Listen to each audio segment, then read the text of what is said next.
옛날 옛적 태백산 꼭대기에는 특별한 민속, 신앙이 자리잡고 있었습니다. 그것은 바로 하늘 여호와 관련된 전설이었습니다. 태백산의 정상에 다다르면 사람들은 자연스럽게 돌무더기를 발견하게 됩니다. 이 돌무더기는 여러 세대를 거쳐 쌓아온 것이었고 각각의 돌마다 특별한 이야기가 담겨 있었습니다. 태어날 때부터 하늘을 손에 넣고자 했던 지혜로운 여우가 있었습니다. 일찍이 하늘의 아름다움에 매료된 그것은 하늘과 더욱 가까워지고 싶다는 자신의 소망을 이루기 위해 태백산 정상에 오르기로 결심합니다. 그러나 여우는 잘 알고 있었습니다.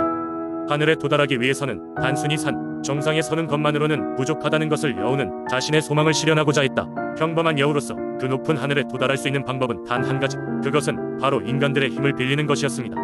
그래서 여우는 산을 오르는 이들에게 종종 모습을 드러내기 시작했습니다. 사람들은 아름답고 신비로운 여우의 모습에 감탄하며 소원을 비추었고, 여우는 그 소원들을 들어주며 그 대가로 작은 돌 하나씩을 무더기에 쌓도록 제안하였습니다. 세월이 흘러 많은 사람들이 여우의 도움을 받았습니다. 그들은 자신의 소원을 성취하고 여우와의 약속대로 돌을 쌓아 올렸습니다.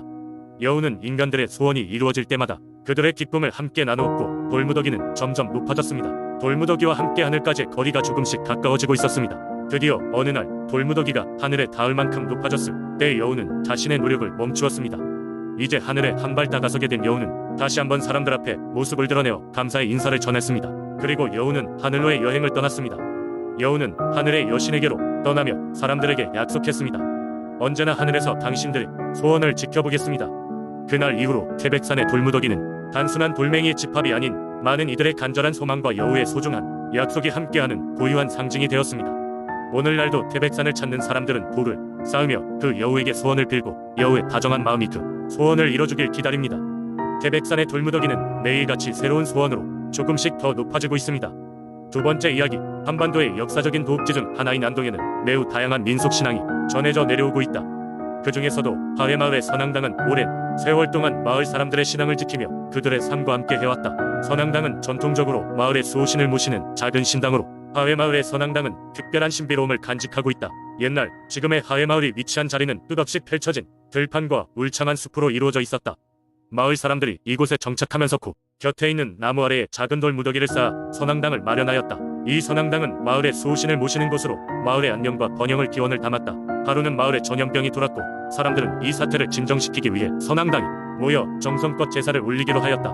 제사의 날 마을의 연장자와 젊은이들이 모여 수호신에게 진심 어린 기도를 드렸다. 제사 후 얼마 지나지 않아 마을에 퍼졌던 전염병이 거짓말같이 사그라들기 시작했으며 이는 사람들에게 선앙당이 마을을 보호하고 있다는 믿음을 심어줬다. 이후 하회마을 사람들은 선앙당을 찾는 것을 일상의 일부로 삼았고 매년 봄과 가을에는 보다 성대하게 제물을 준비하여 큰 축제를 열었다.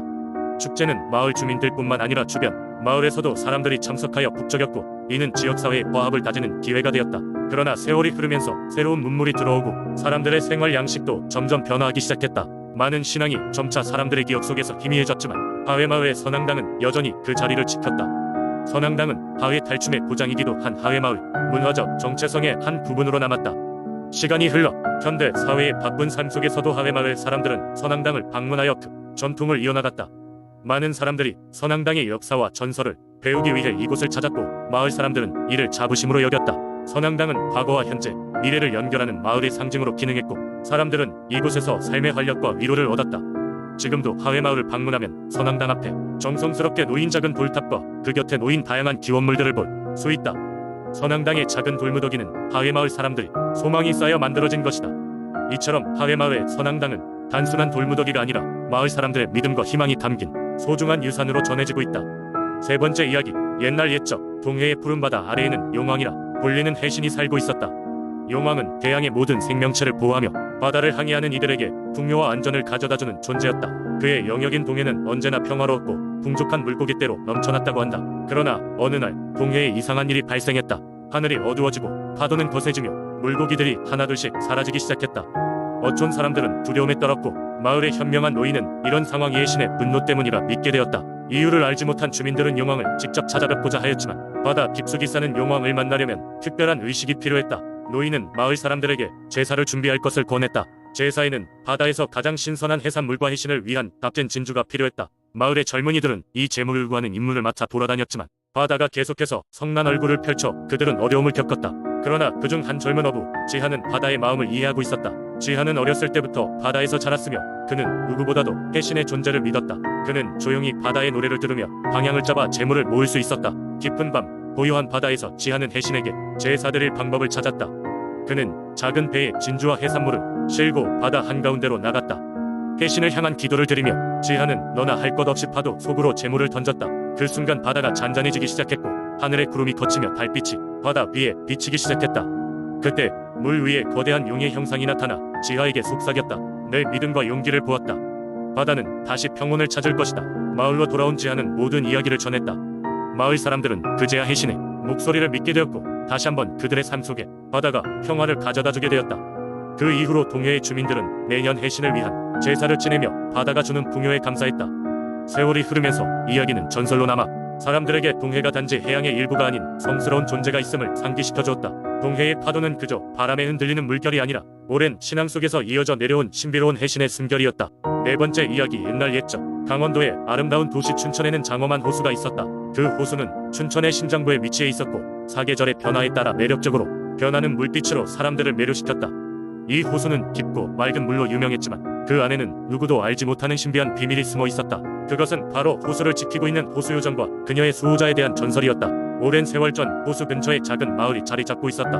마을 사람들은 호수를 생명의 원천으로 여기며 경외감을 가지고 있었다. 그들에게 호수는 단순한 물의 근원이 아니라 신성한 존재였으며 마을 사람들은 호수에 해를 입히지 않기 위해 항상 주의를 기울였다. 마을의 원로들은 이 호수가 놀라운 요정의 힘에 의해 보호받고 있다고 믿었다. 호수 요정은 아름답고 신비로운 존재로 그녀의 목소리는 마치 맑은 종소리처럼 사람들을 매료시켰다. 요정은 긴 은빛 머리카락을 가졌으며 그녀의 눈은 깊은 호수처럼 푸르고 맑았다. 그녀는 자연과 말없이 소통하며 호수 근처의 모든 생명을 아꼈다.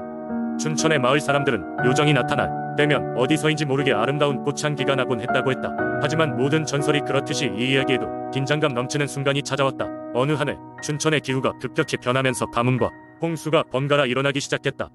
호수의 수위는 불규칙하게 변동했고 마을 사람들은 두려움에 떨었다. 마을의 수호자인 노인은 이 상황이 호수 요정의 분노 때문이라고 믿었다. 그는 요정을 달래기 위해 무엇인가 조치를 취해야 함을 알았다. 노인은 그에게 전해진 오래된 전설을 되새겼다. 전설에 따르면 호수의 수호자가 요정과 함께 호수를 지키고 있다는 것이었다. 하지만 수호자는 수천 년 동안 깊이 잠들어 있었다. 노인은 수호자를 깨워 그에게 도움을 요청하기 위해 신성한 희생제물을 준비하기로 결정했다. 그는 마을의 젊은 소년 하나를 택하여 희생제물로 바치려 하였다. 하지만 이 계획은 마을의 젊은 여성인 하나에 의해 저지되었다. 하나는 용기를 내어 노인에게 자신의 목소리를 높였다. 이 방법은 부당합니다. 생명을 바치는 것도 좋은 방법이 아닙니다.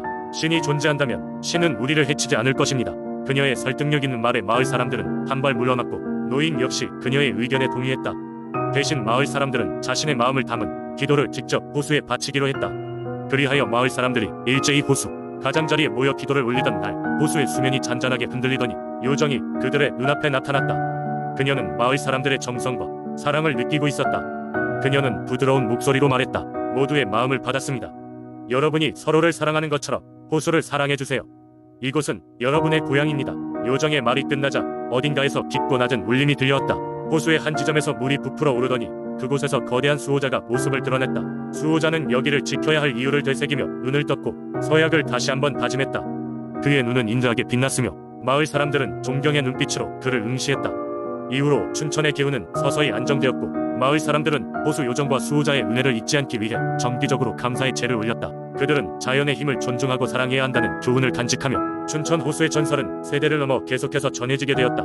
오늘날에도 그곳을 방문하는 사람들은 여전히 그 호수에서 뭔가 신비롭고 경이로운 에너지를 느낄 수 있다고 전해진다.